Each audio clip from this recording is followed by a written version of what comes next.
കളക്ട്രേറ്റിന് മുന്നിൽ അഭയം തേടിയ പോക്സോ കേസിരയുടെ ഉമ്മയ്ക്കും സഹോദരനും ഇതുവരെ കിടപ്പാടമായില്ല.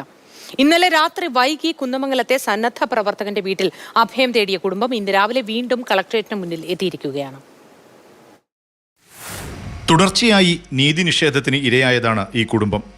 14 വയസ്സുകാരിയായ മകൾ ബന്ധുക്കൾ ഉൾപ്പെടെയുള്ളവരാൽ പീഡനത്തിന് ഇരയാക്കപ്പെട്ടതിന്റെ ആഘാതം. പിന്നാലെ മകളുടെ ആത്മഹത്യ.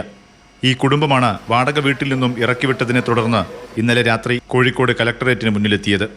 ജീവിതോപാധിയായ ആടുകളുമായി എത്തിയ ഉമ്മയ്ക്കും മകനും മുന്നിൽ പക്ഷേ ഭരണകൂടത്തിന്റെ വാതിലുകളൊന്നും തുറന്നില്ല. കോഴിക്കോട് കുന്നമംഗലം സ്വദേശി മുഹസിൻ ഇന്നലെ രാത്രി കുടുംബത്തിന് അഭയം നൽകി. താമസത്തിന് സ്ഥിരം സംവിധാനമുണ്ടാകുന്നതുവരെ കലക്ടറേറ്റിന് മുന്നിലിരിക്കാനാണ് ഇവരുടെ തീരുമാനം. മോള് മരിച്ചതിന് ശേഷം ഭർത്താവ് മരിച്ച്, മോളും മരിച്ച്, പിന്നെ ഈ മോനെയും കൊണ്ട് നിൽക്കാൻ എൻ്റെ മനസ്സ് ആകെ താളം തെറ്റിയ പോലായി.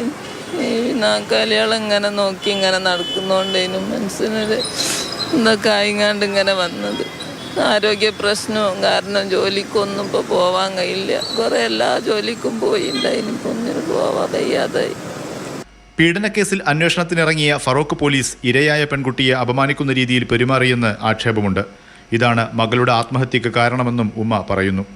കുടുംബത്തെ സർക്കാർ സംരക്ഷിക്കണമെന്ന് മനുഷ്യാവകാശ കമ്മീഷൻ പലതവണ ഉത്തരവിട്ടുവെങ്കിലും നടപ്പായില്ല. അതേസമയം സംഭവത്തെക്കുറിച്ച് പരിശോധിക്കാമെന്ന് മന്ത്രി വീണ ജോർജ് പ്രതികരിച്ചു. എന്താണെന്നുള്ളത് പരിശോധിക്കാം, എന്താണെന്ന് നോക്കാമല്ലോ, പരിശോധിക്കാം.